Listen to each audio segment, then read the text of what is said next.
వ్యాపారవేత్తలకి, ఇతర చూస్తుంటే వైద్య కళాశాల, ఆయుర్వేద కళాశాల నుంచి కూడా కొంతమంది విద్యార్థులు వచ్చినట్టున్నారు. విద్యార్థులందరికీ కూడా నమస్కారం. ముందుగా క్షమించాలి, 2 కారణాలు. ఒకటి, ఈ కార్యక్రమం ఈ స్థాయిలో చేస్తారని నాకు అవగాహన లేదు. నాకు చంద్రశేఖర్ గారు పిలిచి అశ్వగంధ విత్తనాలు రైతులకు పంచాలి అన్నప్పుడు నార్మల్గా మనం నియోజకవర్గంలో వెళ్ళి ఈ ఖరీఫ్ సీజన్లో కానీ రబీ సీజన్లో కానీ రైతులకి వేరుశనగ, కందిపప్పు, ఇతరత్ర విత్తనాల పంపిణీ ఉంటుంది. ఒక 100 మందితోనో 200తో కూర్చొని ఆ విత్తనాల పంపిణీ చేసి వెళ్ళిపోతుంటాం. దాంట్లో పెద్దగా మీటింగ్లు కూడా ఉండవు, 4 మాటలు మాట్లాడి వెళ్ళిపోవడం ఉంటుంది. నేను అనుకున్నా, ఏంటి తుమ్మలపల్లి కళాక్షేత్రంలో పెట్టారంటున్నారు, ఇది రైతుల పంపిణీ కార్యక్రమాన్ని తుమ్మలపల్లి కళాక్షేత్రంలో ఏంటి అంత అవసరం ఉందా అని అనుకున్నాను. కానీ ఇక్కడికి వచ్చిన తర్వాత నాకు చాలా సంతోషంగా ఉండేది. మామూలు కార్యక్రమాలు కాకుండా ఇవాళ నిజంగా మన ప్రాచీన వైద్యం ఏదైతే ఉందో దానికి ముందుకు తీసుకెళ్లేలాగా ఇవాళ చేస్తున్న ప్రయత్నానికి నేను ముఖ్యంగా చంద్రశేఖర్ గారిని అభినందిస్తున్నాను. రెండో కారణం, క్షమించమని ఎందుకు అడిగానంటే, అనుకోకుండా నేను రాత్రి ముఖ్యమంత్రి గారి కార్యాలయం నుంచి ఒక కార్యక్రమం పెట్టడం, పట్టిసీమ నీరు ఇవాళ మన కృష్ణాకు చేరుతున్న సందర్భంగా ఆ పవిత్ర సంగమం దగ్గరికి ముఖ్యమంత్రి గారు వస్తున్నారు. గోదావరి నీళ్ళని తీసుకొచ్చి కృష్ణా డెల్టాలో రైతులకు అందించే ఒక మంచి కార్యక్రమం.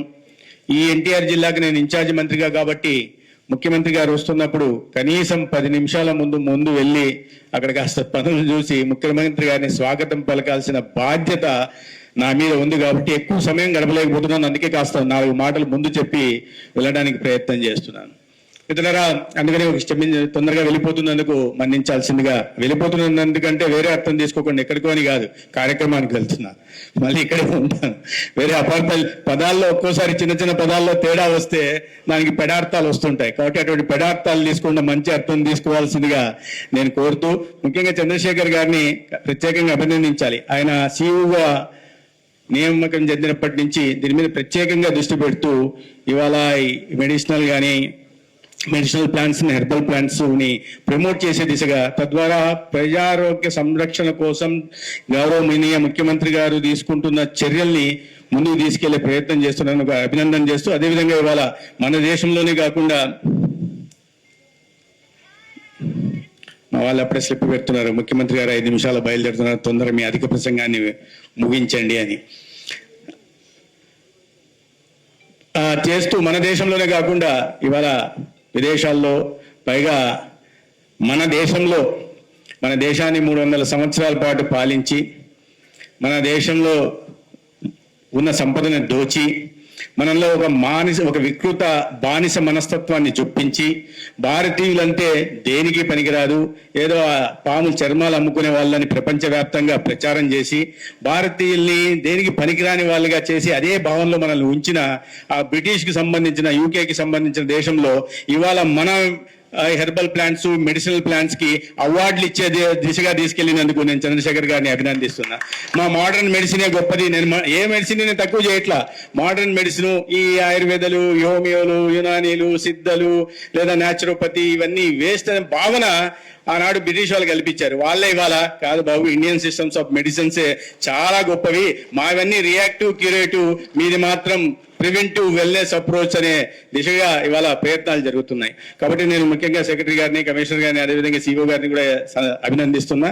ఇవాళ అశ్వగంధ ఈ విత్తనాలను ఇచ్చి దాదాపు 250 ఎకరాల్లో ఈ అశ్వగంధ సాగుకు ఇవాళ ప్రోత్సాహం కల్పిస్తున్నందుకు ఈ కార్యక్రమంలో నన్ను కూడా భాగస్వామ్యం చేసినందుకు ధన్యవాదాలు తెలియజేస్తూ, నా చిన్నప్పుడు నేను ఎప్పుడు ఆసుపత్రిలో వెళ్ళాల్సిన అవసరం ఉండేది. మా ఇంటి దగ్గర ఒక దగ్గాకు అంటారు దాన్ని, ఆ చెట్టు ఒక ఇది ఉండేది కాంపౌండ్ వాల్ మీద.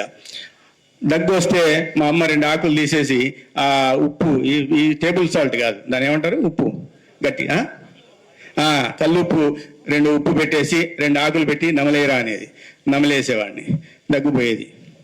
తెలియదు నాకు, ఆ మాత్రలు వేసుకోవడం తెలియదు. తర్వాత మా ఇంట్లో పెరట్లో వేప చెట్టు ఉండేది, తీసి లేత ఆకులు తీసి వాటిని దంచి దాంట్లో కాస్త ఉప్పేసి దాంట్లో కాస్త పసుపు కలిపి బలవంతంగా మా అన్నలు 2 పట్టుకొని నోరు తెచ్చి అంటే చేదు కదా తెలియదు. అప్పుడు చేదు తర్వాత ఆరోగ్యానికి ఉపయోగపడుతుందనే విషయం నాకు తెలియదు, కానీ ఆ బలవంతంగా ఆ వేపాకును కూడా మింగిచ్చేవాళ్ళు. దాని కారణంగా అనుకుంటాను బహుశా నాకు ఇవాళ దాకా ఒక బీపీ కానీ డయాబెటీస్ కానీ ఇతర అనారోగ్యాలన్నీ ఒక్కటి కూడా రాలా. ఏంటి సత్యకుమార్ ఇలా అంటున్నాడు, మొన్ననే కదా పేపర్లో వచ్చింది అనారోగ్యం బారిన పడ్డాడా అని. అనారోగ్యం బారిన ఎందుకు పడ్డానంటే 30 సంవత్సరాలుగా 40 సంవత్సరాలుగా విద్యార్థి దశ నుంచి తర్వాత ఢిల్లీలో వివిధ బాధ్యతల్లో పనిచేస్తూ ఆ క్రమంలో భాగంగా దేశమంతా తిరుగుతూ బండి బోరుకు వచ్చి సర్వైకల్ ప్రాబ్లం లాంటివి వచ్చాయి తప్పిస్తే ఇతరత్ర అనారోగ్యమైన రాలా. అనారోగ్యమైన ఇవి నాన్ కమ్యూనికబుల్ డిసీజ్ ఏవైతే ఉంటున్నాయో అటువంటి అనారోగ్యం బోర్న పడలేదు, పడను కూడా. ఎందుకంటే ఆరోగ్య శాఖ మంత్రి అనారోగ్యం బారిన పడి అనారోగ్యంగా కనిపిస్తే దీనంగా కనిపిస్తే ప్రజలకు ఏమా విశ్వాసం కలిగించారు. కాబట్టి ఈ సందర్భంలో పేపర్లు వచ్చింది కాబట్టి అనారోగ్యం అంటే ఏదో అనుకుంటారు. ఏ ఇతరత్ర ఏ సమస్యలు లేవు. కాస్త బండి ఎక్కువ తిరిగిన కారణంగా, సహజం తెలుసు కదా, బండి ఎక్కువ తిరిగితే ఓవరాలింగ్ పోవాలా, అట్లా 2 రోజులు ఓవరాలింగ్ పోవాల్సిన పరిస్థితి వచ్చింది తప్పిస్తే ఇతరత్ర ఏమీ లేదు. అయినప్పటికీ కూడా అశ్వగంధ ఇవాళ మన ఈ ఇండియన్ సిస్టమ్స్ ఆఫ్ మెడిసిన్స్ కి, ముఖ్యంగా హెర్బల్ కి, ఈ ఆయుర్వేదకి ఇవాళ ప్రపంచవ్యాప్తంగా కూడా పెరుగుతూ ఉంది. అశ్వగంధ లేదా తులసి ఇవన్నీ మన ఇళ్లలో దొరికేవే. ఇళ్లలో దొరికే అశ్వగంధ లేదా తులసి లేదా శతావరి లేకపోతే తిప్పతీగ లేకపోతే ఈ మొరింగా అంటున్నారు ఈ మధ్య. మొరింగా అంటే చాలా మంది తెలియదు. మొరింగా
మెడికల్ కాలేజీని ఆంధ్రప్రదేశ్లో ప్రారంభం చేసుకుంటున్నాం.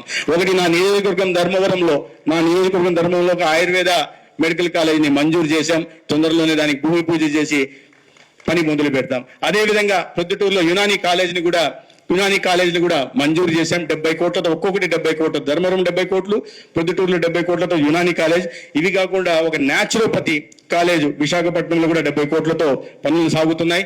అన్నిటికన్నా ముఖ్యంగా మీ అందరికీ చాలా అభిమాన నాయకుడైన పవన్ కళ్యాణ్ గారి నియోజకవర్గం పిఠాపురంలో కూడా 70 కోట్లతో ఇంకొక ఆయుర్వేద మెడికల్ కాలేజీలు కూడా మంజూరు చేయడం జరిగింది. అంటే దాదాపు 280 కోట్లతో ఇవాళ ఈ ఆయుష్ సంబంధించిన మెడికల్ కాలేజీల ప్రారంభం ఇవాళ భూమి పూజలు చేసుకుని మనం పనులు మొదలు పెట్టుకోగలి. రాబోయే 2 సంవత్సరాల్లో ఈ రాష్ట్రంలో ఈ వైద్య విద్యను అందించాలంటే చదవాలనుకుంటున్న విద్యార్థులు ఎవరైనా ఆయుష్ కానీ, యునానీ కానీ, లేదా న్యాచురోపతి కానీ బయట రాష్ట్రాలకు వెళ్లకుండా ఇక్కడే చదవడమే కాకుండా బయట రాష్ట్రాల వాళ్ళు కూడా ఆంధ్రప్రదేశ్కు వచ్చేలాగా ఒక ఆయుష్ ఇండియన్ సిస్టమ్స్ ఆఫ్ మెడిసిన్స్ కి ఒక హబ్ లాగా ఆంధ్రప్రదేశ్ ని తీర్చిదిద్దే ప్రయత్నం చేస్తున్నాం. దాని మీద మాత్రమే కాకుండా ఒక ఇంటగ్రేటెడ్ హాస్పిటల్స్ కూడా ఒక్కొక్కటి 20 కోట్లతో ఇంటగ్రేటెడ్ హాస్పిటల్స్ కూడా మంజూరు చేయడం జరిగింది. తిరుపతి, గిద్దలూరు, నందిగామ, తెనాలి, టెక్కలి, రంపచోడవరంలో ఒక్కొక్కటి 20 కోట్లతో ఒక ఇంటిగ్రేటెడ్ ఆయుష్ హాస్పిటల్ కూడా మంజూరు చేశాం. అదేవిధంగా 1500 డిస్పెన్సర్లని, ఎక్కడెక్కడో ఆగిపోయిన డిస్పెన్సర్లు, పనికి రాకుండా డిలాపిడేట్ స్టేట్ లో ఉన్న వాటిని 1500 డిస్పెన్సర్లని పూర్తిగా ఇవాళ మళ్ళీ మరమ్మతులు లేదా పూర్తిగా నిర్మాణం చేసి తయారు చేయడం జరిగింది. 1 నెల రోజుల్లో కేంద్ర ఆయుష్ శాఖ మంత్రి రాష్ట్రానికి రాబోతున్నారు. ఆయన గౌరవ ముఖ్యమంత్రి గారు సమయం ఇచ్చిన తర్వాత వీటినన్నింటినీ ఒకటేసారి 350 కోట్లతో ఏవైతే ఆయుష్ సంస్థలకు సంబంధించిన పనులు జరుగుతున్నాయి వీటన్నింటికి భూమి పూజ చేయడం, పూర్తయిన వాటిని ప్రారంభించుకునే దిశగా. దీని ప్రధాన ఉద్దేశం ఒకటే, మళ్ళీ చెప్తున్నా, అనారోగ్యం బారిన పడిన తర్వాత కాపాడుకునే ప్రయత్నం చేయకుండా. ఒక సామెత ఉంది, చేతులు కాలిన తర్వాత పిల్లలు చెప్పట్లా పైనుంచి, చేతులు కాలిన తర్వాత అటువంటి మళ్ళీ ఇంకో మెసేజ్ పెట్టారు, HCM స్టార్టెడ్ అని. కాబట్టి అటువంటి లేకుండా ఆరోగ్య వ్యవస్థను కాపాడుకునే దిశగా ఒకవేళ తన రాష్ట్రంలో ఉంటున్న వాళ్ళందరినీ తమ కుటుంబ సభ్యులుగా భావించి ఇవాళ ఇటువంటి వ్యవస్థలు నిర్మిస్తున్న ఒక సంజీవిని ప్లాట్ఫామ్, దాని గురించి మా సెక్రటరీ గారు వివరిస్తారు. సంజీవిని ప్లాట్ఫామ్ తీసుకొచ్చి ప్రతి ఒక్కరిని, అంటే citizen centric health care provide చేసే దిశగా ఒక్కొక్క వ్యక్తికి ఎవరైతే ఈ నాన్ కమ్యూనికబుల్ డిసీజ్ బారిన పడుతున్నారో, ఇవాళ కమ్యూనికబుల్ డిసీజ్ కాకుండా నాన్ కమ్యూనికబుల్ డిసీజ్ చాలా పెద్ద సవాలుగా తయారయ్యాయి.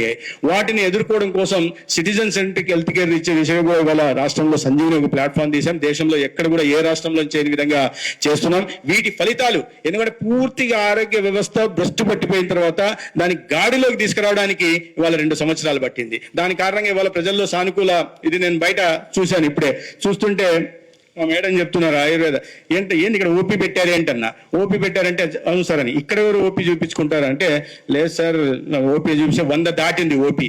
ఎంతసేపట్లో ఉన్నా గంట సేపట్లో ఆయుర్వేదకు సంబంధించి ఓపీ చూపించుకోవడానికి 100 రిజిస్ట్రేషన్లు ఇక్కడే అయ్యాయంటే మీరు అర్థం చేసుకోవాలి. ఈ విధంగా రాష్ట్ర వ్యాప్తంగా కూడా ఆయుష్ కానీ, ఆయుర్వేద కానీ, హోమియో ఓపీలు పెరిగాయి. ఇది కాకుండా మోడర్న్ మెడిసిన్ సంబంధించి కూడా మా ప్రతి పిఎస్సిలో కానీ, లేదా సిఎస్సిలో కానీ, ఏరియా హాస్పిటల్ కానీ, డిస్టిక్ హాస్పిటల్ కానీ, లేదా టెరిషరీ హాస్పిటల్ కానీ ఇవాళ ఈ ఓపీలు దాదాపు 20% పెరిగాయి. దీన్ని బట్టి ప్రభుత్వ వైద్యశాలల పట్ల, ఆయుష్ వైద్యశాలలు కావచ్చు లేదా అలోపతి వైద్యశాలల సంస్థలు కావచ్చు, వీటి పట్ల ప్రజల్లో విశ్వాసం పెరిగింది. ప్రభుత్వ ఆసుపత్రుల్లో మంచి వైద్యం జరుగుతుందని ఒక చిన్న ఉదాహరణ చెప్తాను. ఈ గతంలో గుంటూరు లాంటి వైద్యశాలలో గుండె ఆపరేషన్లు చేసేవాళ్ళు. గుండె ఆపరేషన్లు అంటే పెద్ద హాస్పిటల్ పోవాలా, మణిపాలకు పోవాలా, లేకుంటే అపోలోకి పోవాలా, లేకపోతే హైదరాబాద్ పోవాల్సిన పరిస్థితి ఉండేది. 2 సంవత్సరాల్లో ప్రభుత్వం చేపట్టిన చర్యల కారణంగా ఒక సమర్థవంతమైన డాక్టర్లు ఉన్నప్పటికీ కూడా వాళ్ళకి కావాల్సిన మోటివేషన్ గతంలో లేకపోవడం వల్ల సర్జరీలు చేయకపోతే ఈ 2 సంవత్సరాల్లో 255 హార్ట్ సర్జరీల్ని గుంటూరు హాస్పిటల్లో చేసి చూపించాం. ఎటువంటి కార్పొరేట్ హాస్పిటల్ కూడా ధీటుగా ఎవరికి తగ్గని విధంగా ఇవాళ వ్యవస్థను నిర్మించే ప్రయత్నం చేస్తున్నాం. ఇది ఒక ఇప్పుడు మొదలు పెట్టాం, గాడిలోకి పెట్టాం. దీన్ని మరింత విస్తృతంగా తీసుకెళ్లి పరుగు పెట్టే విధంగా ఒక ఆరోగ్య ఆంధ్రప్రదేశ్ నిర్మాణం చేసే దిశగా కూడా చర్యలు తీసుకుంటాం. ప్రజలు ఆరోగ్యంగా లేకపోతే ప్రొడక్టివిటీ ఉండదు. ఆరోగ్యవంతంగా ఉంటేనే ప్రొడక్టివిటీ పెరుగుతుంది, సంపాదన పెరుగుతుంది, లేదంటే ఇంట్లో కూర్చొని పడుకోవాల్సిన పరిస్థితి వస్తుంది. కాబట్టి ఆ పరిస్థితి నుంచి ఒక ఆరోగ్య ఆంధ్రప్రదేశ్ని, ఒక స్వర్ణాంధ్రని, ఒక హెల్దీ వెల్దీ హ్యాపీ ఆంధ్రప్రదేశ్ నిర్మాణం చేసే దిశగా రాష్ట్ర ప్రభుత్వం కట్టుబడి ఉంది. దానికి కేంద్రం నుంచి నరేంద్ర మోడీ గారి రూపంలో సంపూర్ణ సహకారం లభిస్తూ ఉంది. ప్రజలు వీటి పట్ల అవగాహన కలిగించి, ప్రధానంగా ఈ ఆయుష్ పట్ల ప్రజల్లో అవగాహన కల్పించి, మెడిసినల్ ప్లాన్స్ హెర్బల్స్ మీద కల్పించి దాన్ని తీసుకెళ్ళాలి. ఇప్పుడే బయట ఒక టీ ఇచ్చారు. మేము మీటింగ్లో కూర్చో ఉంటాం, అరగంటకు ఒక కాఫీ ఇస్తుంటారు. రివ్యూ మీటింగ్లు ఇస్తే ఆ కాఫీ తాగుతుంటాం, దాని ఎఫెక్ట్ తర్వాత కనిపిస్తుంటుంది. బయట ఇస్తే టీ ఎంత తిప్పటిగా టీ అనుకుంటున్నది. తంగేడితో కూడా టీ చేయొచ్చు. ఒకవైపు డీటాక్స్ చేస్తుంది. అటువంటి వేటి పట్ల కూడా మనం అవగాహన కలిగించాలా. మన కుటుంబాల్లో కూడా వాటిని చాలా చవకైంది, ఆరోగ్యమైంది. మనం ఎక్కువ రేట్లు పెట్టి పెద్ద పెద్ద ప్యాకింగ్లు చూసి వాటిని కొంటున్నాం. దాని తర్వాత అనారోగ్యం బాధపడుతున్నాం. డబ్బు ఎక్కువ పెడుతున్నాం, కోరి అనారోగ్యాన్ని కోరుకుంటున్నాం. అట్లా కాకుండా చౌకగా మన పద్ధతుల్లో చేసుకుంటే ఆరోగ్యంగా ఉండడానికి అవకాశం ఉంది. పిల్లలకు కూడా వీటి పట్ల భవిష్యత్తు, వాళ్ళకి ఆరోగ్య భవిష్యత్తు అందించాలంటే కొద్దిగా అవగాహన ముఖ్యం. దీంట్లో అందరూ ప్రజలందరూ భాగస్వాములు కావాల్సిందిగా మరొకసారి కాసేపు ఉండాలని ఉన్నప్పటికీ మనసులో ముఖ్యమంత్రి గారి కార్యక్రమం కాబట్టి కొద్ది తేడా వస్తే మళ్ళా నా పోస్ట్ ఊడిపోయే ప్రమాదం ఉంది కాబట్టి మన్నించాల్సిందిగా కోరుకుంటూ సెలవు తీసుకుంటాను. భారత్ మాతాకి ధన్యవాదాలు.